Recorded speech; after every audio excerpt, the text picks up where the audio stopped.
Good day and welcome back to another DBZ Legends video. In this video I'm going to be talking about my 5 best easiest ways to get Chrono Crystals. Basically this is going to be kind of a combination of some videos as well with some new information as well. So if you've seen some of these before, I do apologize, but these are going to be 5 great ways to get Chrono Crystals all in one video, so stick with it. Now, the first way, I'm sure a lot of you will know, it's incredibly easy and it's soul boosting your characters. So by soul boosting your characters, you will essentially complete a Z mission that you can find under the events tab. And in the beginning this will be quite good. It'll give you 20 Chrono Crystals. It will then drop down to 10. And then eventually after you've done, I think, around 9,000 Chrono Crystals worth of missions, you will receive 0. So it's a very lucrative way to get Chrono Crystals.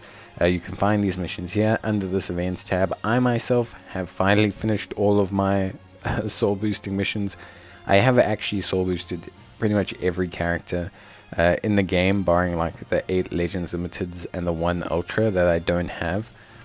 So it goes a long way, and you can do this whether you're a new player, a veteran player. It's great incentive to just kind of soul boost your entire roster. It will cost you quite a bit of Zenny, stamina, and skip tickets if you're looking to obviously farm all the resources needed. So just keep that in mind. Yeah, I don't want you guys to think that I'm just running you into the ground resource wise. But yeah, it's very simple. All you got to do is soul boost units and you'll have a pretty decent time. Now the next one that we're going to want to obviously take a look at is also under this event missions tab, but this one is in relation to gear. So this is also actually a pretty simple system, but essentially basically what you need to do here is you're going to upgrade a piece of gear and continuously upgrade it to Z rank. Now you're going to say, but how do I do that? Well, it's simple. So what you're going to do is you're going to find a unique equip. Preferably you want to find one like this Future Gohan equip, the Bardock equip, any of these platinum equips for Legends Limited characters that have the 3rd slot being a unique passive. Basically it's like something small like 5% health, and then the 3rd rank gives you like a unique passive. Because the unique passive doesn't count towards the stat distribution of the piece of gear. So when you re-upgrade that 3rd slot, even if it goes all the way to the lowest like selection of the 3, it will still register as a Z piece of gear constantly. So re-upgrading those pieces of gear counts as acquiring a Z slot item, which can again give you Chrono Crystals. So like I said, you're going to want to find either the Bardock piece of gear is a good one, or the Gohan piece of gear, but anyone that has a 3rd slot that looks like this, where the final upgrade rank gives you basically a passive ability, because like I said, that passive ability doesn't apply itself to the stat distribution. So once you've done that, you're going to want to rank up the first 2 slots to red or at least a high yellow, but red preferably, and then you're going to continuously re-upgrade the 3rd slot. Now I don't want to re-upgrade my 3rd slot because my 3rd slot's really valuable to me. It took me forever to get, so I am just going to re-upgrade the 2nd slot, but you must re-upgrade the 3rd slot. And when you re-upgrade the 3rd slot, the gear will re-register as a Z rank gear over and over again. So you'll see, obviously, because I did the 2nd slot and it's a stat distribution slot, mine's dropping down to S rank. But you must do the 3rd slot and it will register as a Z gear, Z gear, Z gear, Z gear over and over again. And this is great. As you re-upgrade it, each time it counts as acquiring a Z rank piece of gear. So this is really helpful. Again, it will use slot removers, but generally speaking, trading in a couple of 100 slot removers for a couple of 100 Chrono Crystals is not the end of the world. And in most cases, honestly speaking, if you focus on the unique equips, you generally end up at least getting something worth it. I always like to keep a couple of equips that are near being maxed out, and you can just kind of work on that and basically, yeah, just kind of farm up some equipment as well at the same time. And yeah, pretty straightforward. The next method is friendship. So we've done soul boosting, we've done gear. Now the next method is friendship farming. And friendship farming is pretty simple. You can get this piece of gear from the exchange shop for Z medals, not Z2 medals, Z medals. And this piece of gear is really straightforward. It will boost your friendship points ranks that you gain.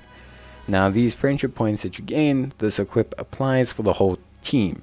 So if the equip adds up to 3% on one character, that's 3% to every character. So if overall all of your equips add up to 30%, that's a whole 30% upgrade gain. And you can re-upgrade these and get higher percentages, and you can get quite a sizable boost, like close to almost triple the amount of friendship XP. Friendship ranks are basically friendship points based on friendship points, and you can earn friendship points by completing events. Generally speaking, the best way to do this is story, just because it's the easiest way. And essentially, by using these equips and by maybe doing some story farming, which we'll get to, you can increase your friendship ranks quite easily.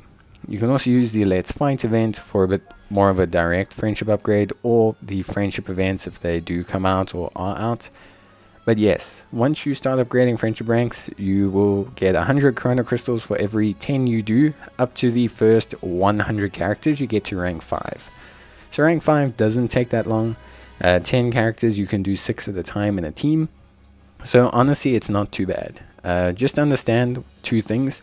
One, it's only for the first 100 characters, but there's still a decent chunk of Chrono Crystals, that's 1,000. And second, you can't skip stages. You have to actually auto-battle those stages, otherwise you won't get friendship points. So just skipping the stages won't apply friendship rank points. You're going to have to actually do them. Now, in terms of the fourth method, we're talking story. So while you're farming friendship points, go and farm these story missions, especially hard for part 1. Hard for part 1 actually has some missions that are worth 30 Chrono Crystals. So, I always like to leave a couple of them for when I'm in a dire situation. But a lot of these are super easy. Use 2 green characters, use 2 blue characters. It's only the first part 1, that seems to have these 30 Chrono Crystal missions. They don't seem to continue from part 2, 3, and 4 onwards. But honestly, you should be completing these challenges. Even completing 5 challenges for one stage, which is really quite simple, will amount to 15 Chrono Crystals. Do 6 stages a day, and that's 100 Chrono Crystals. Do that for the next month, and you have 4,000 Chrono Crystals to use for anniversaries. So yes, it is a very good method. You should be doing it. And then finally, the last but not least are the original series missions and things like Legends Road. So the Legends Road events are kind of permanent now, or at least the majority of them are, and they have a couple ways to earn Chrono Crystals from their missions and also from their actual stages. So their missions drop a lot, like for example getting Kid Goku to Z plus or 14 star red gives you like 600 Chrono Crystals, but also completing his challenge missions also gives you a lot of Chrono Crystals. So I highly suggest that you do this. There's also a couple other important events, the Saiyan Threat event, the Zero Mortals event, the brand new Majin Buu Revival event. These are all really good permanent events that drop a lot of Chrono Crystals, and I've done guides on all of them that you should be actively trying to do. And then there are the original series stages, so I'm talking mainly Vegeta, Raditz, Nappa, Ginyu, and Krillin, which are 1, and Frieza. And these will give you 1,000 Chrono Crystals, and they're up all the time. So if you haven't done them, if you're a new player, go do them. They're super simple.